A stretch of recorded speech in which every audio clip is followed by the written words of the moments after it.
Sir मेरे बच्चे को ब्लड कैंसर है।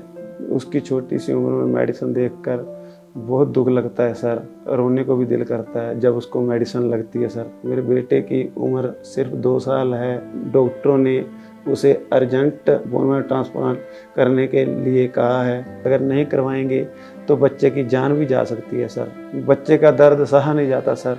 मेरे बच्चे से मैं ऊपर और मुझे कुछ नहीं है। जो अपने घर में खेले कूदे और मुझे बुलाए पापा कहकर, जब वो नहीं ऐसे करता तो बहुत दुख होता है। मैं पंजाब में खेती करता हूँ और मैं एक छोटा किसान हूँ। उसके इलाज के लिए पैसे बहुत लगेंगे सर। आप ही की छोटी सी मदद बच्चे का जीवन बना सकती है। मैं सभी से यही निवेदन करता हूँ कि मेरे बच्चे की ज़िंदगी बचाने के लिए मेरी हेल्प की जाए।